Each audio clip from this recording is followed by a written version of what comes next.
Welcome to Many Magical Tales, short stories for kids by Christopher Durr. Thank you for joining us on another adventure.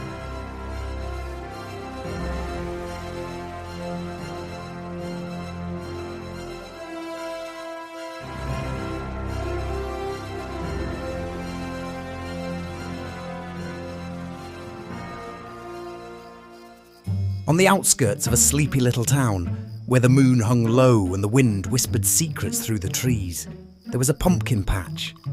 Most of the pumpkins sat quietly, waiting for someone to pick them and take them home. But one particular pumpkin, named Gordy, was a little bit different. Gordy was a magic pumpkin, well, magic to us, who have never seen such a thing, and he had been stuck in the patch for as long as he could remember. All he wanted was to leave the boring pumpkin patch and go have an adventure. Unfortunately, Gordy had no legs and no arms, which was to be expected since he is a pumpkin, but he also had no way to get out of the pumpkin patch, which was his most deepest desire. In the pumpkin patch nearby, there was this scarecrow who looked like a rather peculiar character. He stood in the centre of the field, his straw arms draped like he was posing for something. His crooked grin was the kind that made you feel that he was up to no good, or he just didn't care. One chilly Halloween night, as the stars twinkled and the air crackled with mystery, Gordy decided he had waited long enough. If anyone's going to help me out here, he thought, it's probably going to be him. So Gordy spoke a magical phrase that he somehow knew, but didn't quite know why he knew it, but thankfully he did. On Halloween night, at the end of day's light, grant me the ancient power to create life. Bring this scarecrow to the land of the living so he can assist with my journey's beginning. The wind picked up and howled, and a cloud that was blocking the moon made way for the bright full moon to shine down on the pumpkin patch. The scarecrow jolted to life with a lazy stretch and a sly grin. His button eyes scanned the field, and then they landed on Gordy. Well, hello. He drawled in a voice that sounded like he'd just rolled out of bed. Good evening, my orange round fellow. What can I do for you, mate? Gordy blinked. Hi, I'm Gordy and I've been trying to escape. I need your help to get out of here. The scarecrow raised an eyebrow, well, as much as a scarecrow could. Stuck, are you? I wouldn't call it stuck. I mean, you're living the life of luxury. You sit in the dirt, soak up the sun, no one expecting much from you, being protected from crows and nasty animals that would eat your insides for breakfast. Gordy looked at him and sighed. Not quite. I want to go on adventures. I want to see the world. I want friends. I've sat here in this pumpkin patch talking to myself, looking like I've lost my last seed. The scarecrow twirled a bit of straw from his sleeve and gave a lazy smile. Friends, eh? Well, that's a tall order for a bloke made of straw, but I suppose I can entertain the idea. After all, I've been hanging here for years with no one to talk to but the crows. And let me tell you, they're obnoxious. So maybe you'll be slightly less obnoxious than them. And that would be an upgrade. So, you'll help me? Gordy asked, his glow brightening. The scarecrow tipped his ragged hat in a sort of half bow. Aye, I'll help you. But let's be clear, mate. I don't do this out of the goodness of my heart. I do it because, frankly, I'm bored. And maybe because I too have an undeniable thirst for adventure. I mean, look at me. Before they could get too far in their plotting, a group of kids in Halloween costumes wandered into the patch.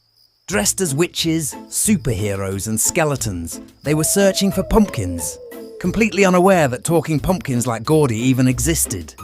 The scarecrow's eyes gleamed mischievously. Well, look who we've got here, trick-or-treaters. Should we say hello or give them a bit of a scare, mate? Please don't scare them, Gordy said quickly. I'm trying to make friends, remember? The scarecrow grinned, leaning down toward Gordy. Oh, come on, mate. Where's the fun if we can't add a little excitement to the night?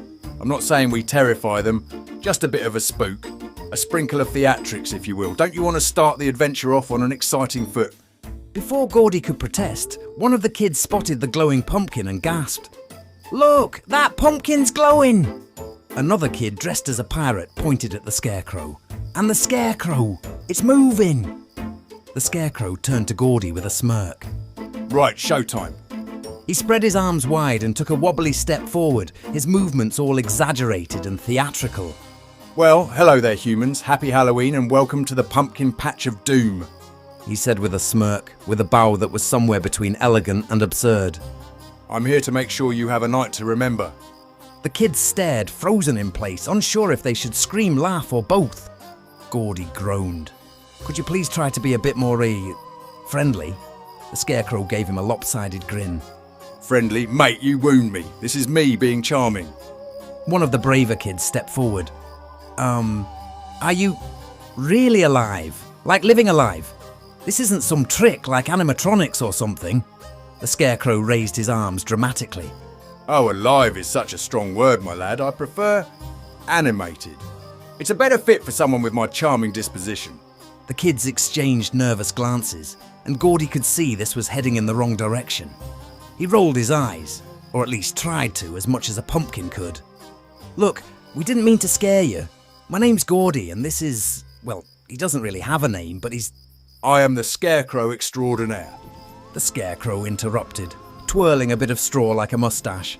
Master of wit, keeper of the crows, and now, apparently, your friendly neighbourhood tour guide for this All Hallows Eve, but you can call me Twiggy.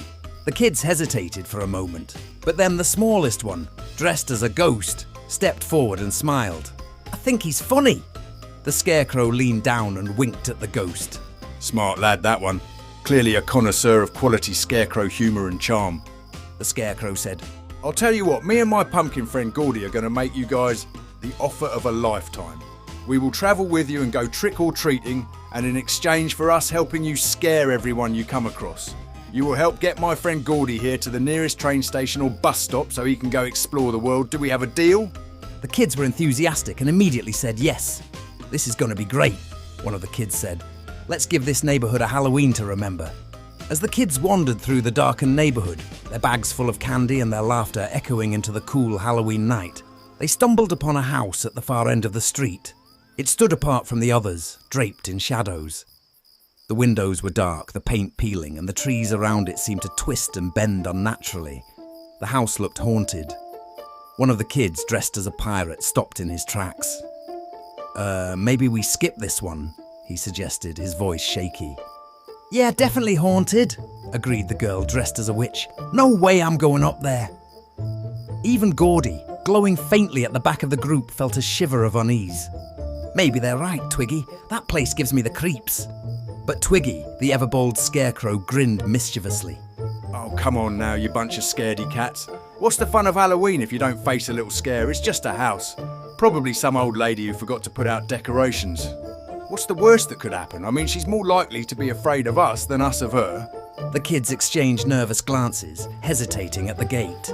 The house loomed larger the closer they got, and the wind seemed to howl a little louder as they approached. A crow cawed ominously from a nearby branch. Don't be chickens, Twiggy said, puffing out his chest and tipping his ragged hat. You've got me, a scarecrow, and Gordy, a charming vegetable, to protect you. What's the worst that could happen? Besides, think of the stories you can tell next year. We braved the haunted house and lived to tell the tale. With Twiggy's urging, the kids finally gave in. Together they trudged up the creaky steps of the old house, the porch groaning under their weight. Gordy rolled beside them, his glow dim but steady, while Twiggy swaggered confidently in front. They knocked on the door, the sound echoing through the house like a distant boom. For a moment, nothing happened. The air was so still that they could hear their own heartbeats. They heard a very faint, "Come in, I'm in the back." Then slowly the door creaked open. Standing in the doorway was an old woman, her hair tangled, her face wrinkled and shadowed by the dim light inside. She wore a faded black dress, her eyes sharp and cold, and a crooked smile stretched across her face. There was something unsettling about her, something that made the kids freeze in place. Well, well, well, She rasped in a voice that sounded like it had crawled out of a dusty attic. look what we have here. Trick-or-treaters. Are you? Twiggy stepped forward, still trying to keep the mood light. That's right, ma'am. Just a group of kids and one very handsome scarecrow out for some Halloween fun. The old woman's eyes gleamed. Oh, I see. Fun. She reached into her pocket and pulled out a handful of strange-looking candies, their wrappers old and faded, as if they had been sitting there for years. Why don't you come inside? She said, her smile widening unnervingly. I have something special for visitors like you.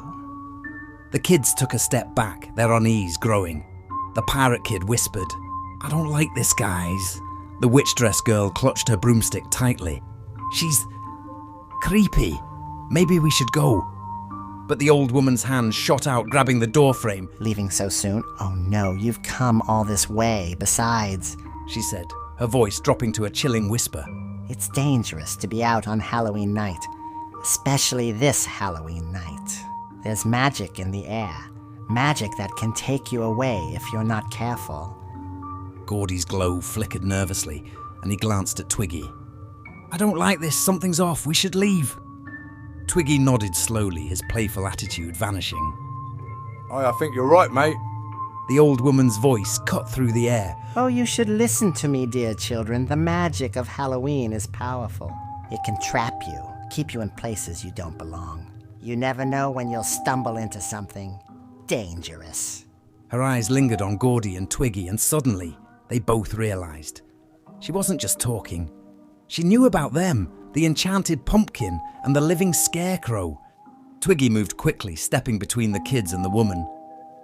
All right, that's enough spooky stories for one night, lady. We've got a lot of trick-or-treating left to do, so we'll be on our way now. The old woman's smile faded into a frown. You're making a mistake, She hissed. The magic of Halloween is real, and you're fools to ignore it. You'll regret it if you don't come inside and try some of my magic. The wind picked up, howling around the porch, and the trees seemed to bend toward the house. The kids huddled together, their faces pale with fear. Run! Twiggy shouted, his button eyes glowing with urgency.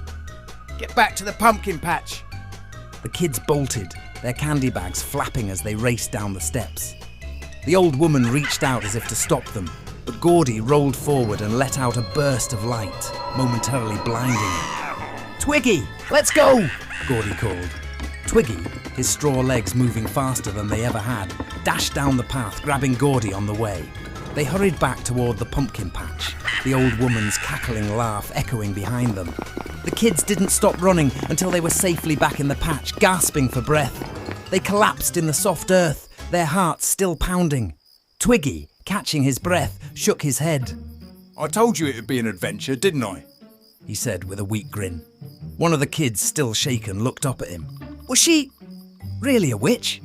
Gordy, still glowing faintly, gave a thoughtful nod. I think she was something. And whatever she wasn't friendly. Twiggy's grin returned, this time with a bit of his old swagger. Well, lucky for you lot. You got the finest scarecrow and pumpkin duo around to keep you safe. The kids nodded, grateful to have made it out. We're definitely never going back to that house, one of them muttered. One of the kids said to Gordy, Do you still want us to take you to the bus station? Gordy said to Twiggy, Aren't you coming with me? I thought you were going to come with me to explore the world, Twiggy said.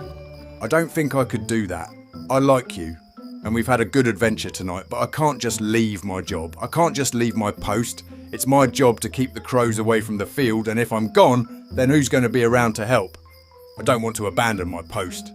Gordy thought long and hard and decided that maybe staying around town wasn't such a bad idea. He could have adventures right here, right in this neighbourhood, right in this pumpkin patch. He didn't have to go explore the world to find adventure. He decided that he too was going to stay in the pumpkin patch. The kids promised to visit them on every Halloween night going forward.